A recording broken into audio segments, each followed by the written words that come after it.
బేతాళ కథ. నటుడి ప్రభావం. పట్టువదలని విక్రమార్కుడు చెట్టు వద్దకు తిరిగి వెళ్ళి చెట్టుపై నుంచి శవాన్ని దించి భుజాన వేసుకుని ఎప్పటిలాగే మౌనంగా శ్మశానం కేసి నడవసాగాడు. అప్పుడు శవంలోని బేతాళుడు, రాజా, కొందరు మనుషులు తాము ఎన్నుకున్న జీవిత మార్గంలో గొప్ప సంపద, పేరు ప్రతిష్టలు గడించి కూడా హఠాత్తుగా వాటినన్నిటినీ త్యజించి అజ్ఞాతవాసంలోకి వెళ్ళిపోతారు. ఇందుకు ఉదాహరణగా నీకు కృష్ణకాంతుడనే ఒక గొప్ప నటుడి కథ చెబుతాను, శ్రమ తెలియకుండా విను అంటూ ఇలా చెప్పసాగాడు.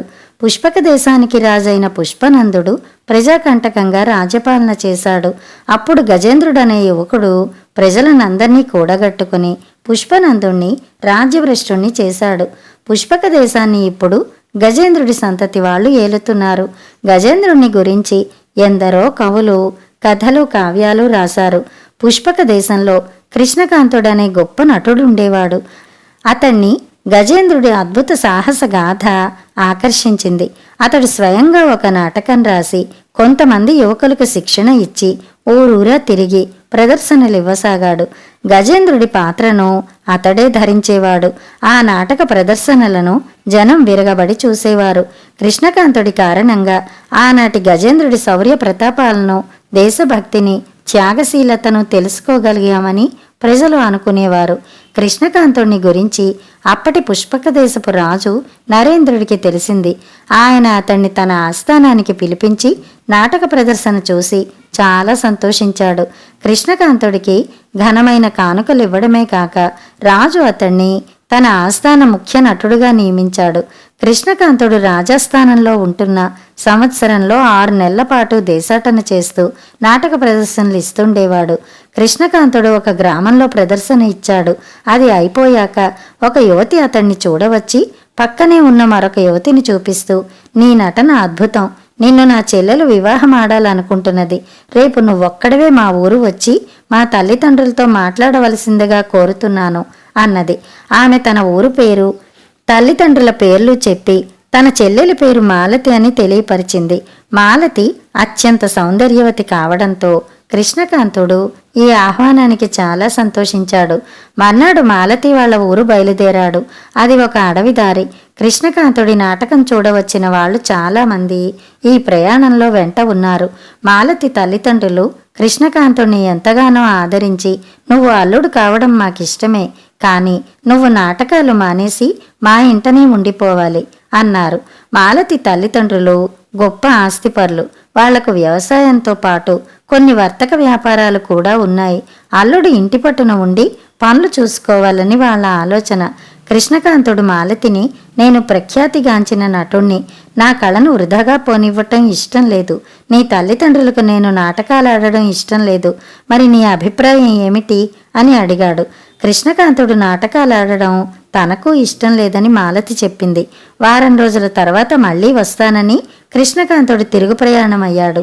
ఈసారి అతడిది ఒంటరి ప్రయాణం. అడవి మార్గంలో అతన్ని 4 బందిపోటు దొంగలు అటకాయించారు.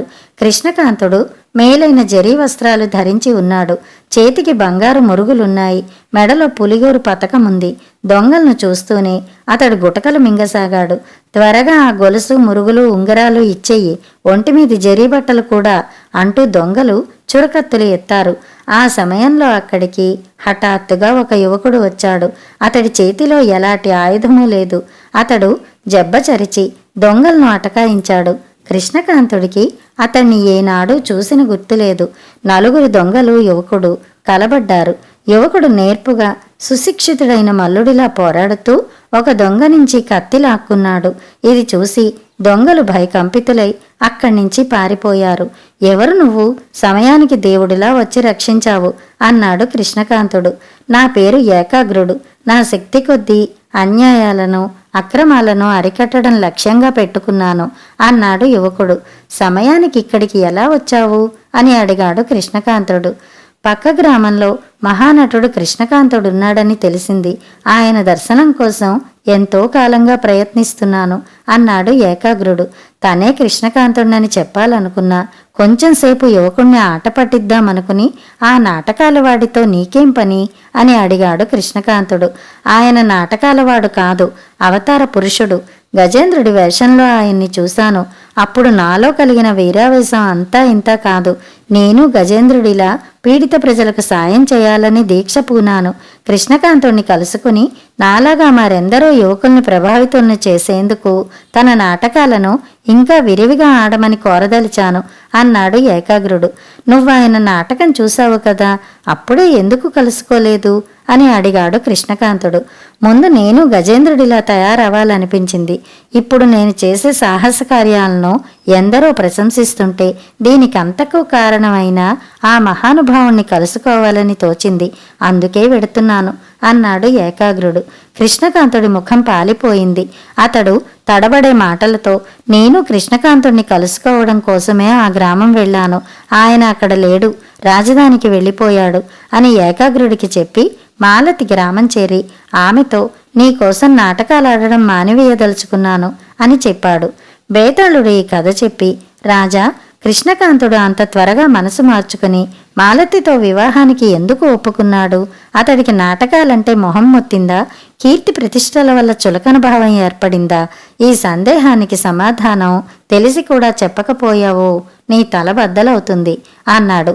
దానికి విక్రమార్కుడు, నువ్వు చెప్పినవేవీ కృష్ణకాంతుడు మనసు మార్చుకోవడానికి ముఖ్య కారణాలు కాదు. తన గజేంద్ర పాత్ర ద్వారా అతడు ఎందరో యువకుల్ని అన్యాయాలను, అక్రమాలను ప్రాణాలొడ్డి ఎదిరించే వీరులుగా తయారు చేశాడు. కానీ తాను మాత్రం దొంగల ఎదట పిరికివాడిలా ప్రవర్తించాడు. ఈ అనుభవంతో కృష్ణకాంతుడికి తను నటించే గజేంద్రుడి పాత్ర తనపై ఎలాంటి ప్రభావం చూపలేదని అర్థమైంది. తన అసలు రూపం నలుగురికి తెలిస్తే ఇంతకాలంగా గజేంద్రుడి పాత్ర కలిగిస్తున్న ప్రభావం కాస్తా పోతుంది. అందుకే అతడు మాలతిని వివాహం ఆడి అజ్ఞాతంగా బతికేందుకు సిద్ధపడ్డాడు అన్నాడు. రాజుకి ఈ విధంగా మౌనభంగం కలగ్గానే బేతాళుడి శవంతో సహా మాయమై తిరిగి చెట్టెక్కాడు. కథ సమాప్తం. కథ కంచికి, మనం ఇంటికి.